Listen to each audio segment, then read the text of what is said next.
Hello అండి. Welcome to Pragna's kitchen. ఈరోజు ఇడ్లీ పిండిని మిక్సీలో రుబ్బుకున్నా కూడా ఇడ్లీలు చాలా సాఫ్ట్‌గా రావాలంటే గనక ఈ వీడియోని తప్పకుండా చూడండి. ఇడ్లీలు కూడా వీడియో చూపించాలా అంటే గనక నిజమే అండి. చాలామందికి మిక్సీలో పిండి రుబ్బుకుంటే గనక ఇడ్లీలనేవి చాలా గట్టిగా వస్తాయి. సో, నేను చూపించిన ఈ టిప్స్ ఫాలో అయ్యి గనక మీరు ఇడ్లీ ప్రిపేర్ చేసుకున్నారంటే మిక్సీలో పిండి పట్టుకున్నా కూడా ఇడ్లీలనేవి చాలా సాఫ్ట్‌గా వస్తాయి. మరి మీకు కూడా ఇదే విధంగా రావాలంటే గనక ఈ వీడియోని స్కిప్ చేయకుండా చివరి వరకు చూడండి. ముందుగా ఒక గిన్నె తీసుకొని నేనిక్కడ ఒక గ్లాస్ మినపగుళ్ళను తీసుకుంటున్నానండి. ఇవి పావు కిలోకి ఈక్వల్‌గా ఉంటాయి. ఇప్పుడు వీటిలో వాటర్ పోసుకొని 2, 3 సార్లు శుభ్రంగా కడుక్కొని వాటర్ అంతా కూడా వంపేసుకొని మంచి వాటర్ పోసుకొని నానబెట్టుకోవాలండి. ఈ మినపప్పుని కనీసం 3 గంటల వరకైనా నానబెట్టుకోవాలి. అలాగే వేరొక గిన్నె తీసుకొని గ్లాస్ మినపప్పుకి 2 గ్లాసుల రవ్వ వేసుకుంటున్నానండి. ఈ 2 గ్లాసుల రవ్వ వేసుకుంటే గనక మీకు ఇడ్లీ అనేవి చాలా రుచిగా కూడా ఉంటాయి. ఇప్పుడు ఈ రవ్వలో వాటర్ వేసుకొని 2, 3 సార్లు శుభ్రంగా కడుక్కొని పక్కన పెట్టుకోవాలండి. అలాగే పిండి బాగా పొంగాలంటే గనక ఇడ్లీ పప్పుతో పాటు రవ్వను కూడా నానబెట్టుకోవాలి. ఇప్పుడు పప్పు నానిన తర్వాత ఒక మిక్సీ జార్ తీసుకొని నానబెట్టుకున్న మినపగుళ్ళను అన్నిటినీ కూడా ఈ మిక్సీ జార్‌లోకి వేసుకొని మినపగుళ్ళు మునిగేంత వరకు నానబెట్టుకున్న వాటర్ వేసుకున్నారంటే గనక ప్రోటీన్స్ ఏవి కూడా పోకుండా ఉంటాయండి. ఇప్పుడు దీని మీద మూత పెట్టుకొని పిండిని మెత్తగా అయ్యేంత వరకు గ్రైండ్ చేసుకోవాలి. చూసారు కదండీ! మనకి ఇక్కడ పిండి అనేది చాలా మెత్తగా అయిపోయింది.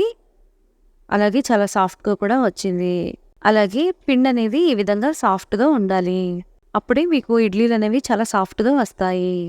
అలాగే ఇడ్లీ రవ్వను కూడా వాటర్ లేకుండా గట్టిగా పిండుకొని ఒక బాక్స్‌లో వేసుకోవాలండి. మీ దగ్గర కాటన్ క్లాత్ ఉన్నట్లయితే గనక ఈ రవ్వ మొత్తాన్ని ఒక గిన్నె పెట్టుకొని గిన్నెలో క్లాత్ వేసుకొని గట్టిగా మూటలాగా కట్టి దాని మీద బరువు పెట్టారంటే కనుక ఇలాగ పిండే పని లేకుండా వాటర్ అంతా కూడా బరువు వల్ల జారిపోతుంది. అప్పుడు మీరు డైరెక్ట్‌గా రవ్వను తీసుకొని పిండిలో కలిపేసుకోవచ్చు. పిండి మొత్తం బాగా కలిసేంత వరకు ఈ విధంగా కలుపుకుంటూ ఉండాలి. చూసారు కదండీ! పిండి మొత్తం చక్కగా కలిసిపోయింది. కానీ పిండి అనేది గట్టిగా ఉందండి. పిండి ఈ టెక్స్చర్‌లో ఉంటే పునుగుల బ్యాటర్‌కి అయితే పర్ఫెక్ట్‌గా ఉంటుందండి. కానీ ఇడ్లీ సాఫ్ట్‌గా రావాలంటే గనక ఇందులో మరికొద్దిగా వాటర్‌ని యాడ్ చేసుకోవాలి. చూస్తున్నారు కదండీ! ఇక్కడ నేను చిన్న టీ గ్లాస్ వాటర్‌లో హాఫ్ గ్లాస్ వేసుకున్నాను. ఇప్పుడు మరొకసారి ఈ పిండిని బాగా కలుపుకోవాలి. అలాగే ఇంత పిండిని బయట పెట్టుకున్నారంటే గనక మీకు పిండి అనేది పులిసిపోతుందండి. కాబట్టి మీకు నెక్స్ట్ డేకి ఎంతవరకైతే పిండి అవసరం ఉంటుందో అంతవరకు పిండిని మాత్రమే బయట తీసుకొని పెట్టుకొని ఇది ఫ్రిడ్జ్‌లో స్టోర్ చేసుకున్నారంటే గనక పిండి అనేది ఫ్రెష్‌గా ఉంటుంది. ఇక్కడ నేను రాక్ సాల్ట్‌ని వేసుకున్నానండి. ఇలాగా ఆ కళ్ళుప్పు మీద జస్ట్ కొద్దిగా వాటర్ వేసుకున్నారంటే గనక పిండి చాలా త్వరగా నురిసొస్తుందండి. చూసారు కదండీ! పిండి ఎంత బాగా పొంగిందో. పిండి ఎప్పుడు పట్టుకున్నా కూడా ఇదే విధంగా సాఫ్ట్‌గా వస్తుంది. ఇప్పుడు ఈ పిండి మొత్తాన్ని బాగా కలుపుకొని ఇడ్లీ ప్లేట్‌లోకి నేను కొంచెం కూడా ఆయిల్ రాయలేదండి. అలాగే గరిటెతో పిండిని తీసుకొని ఇలాగా ఈ గుంటల్లోకి వేసుకోవాలి. పిండిని మరీ పై వరకు పొంగేంత వరకు వేసుకోకూడదండి. అలా వేసుకున్నారంటే పై ప్లేట్‌కి ఇడ్లీలనేవి పైన ఉన్న ప్లేట్‌కి అతుక్కుపోతాయి.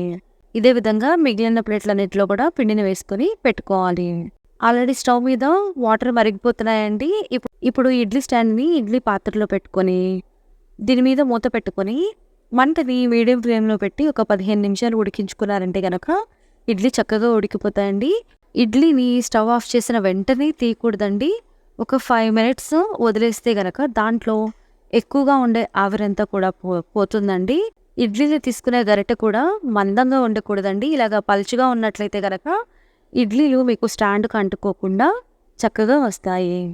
అలాగే ఈ గరిటెను ఖచ్చితంగా వాటర్‌లో తడుపుకోవాలండి. వాటర్‌లో తడుపుకొని తీసుకున్నట్లయితే గనక చూసారు కదా! అడుగు అంటుకోకుండా చక్కగా వచ్చేస్తాయి ఇడ్లీలనేవి. అలాగే ఇడ్లీలు చాలా సాఫ్ట్‌గా, చాలా రుచిగా కూడా ఉంటాయండి.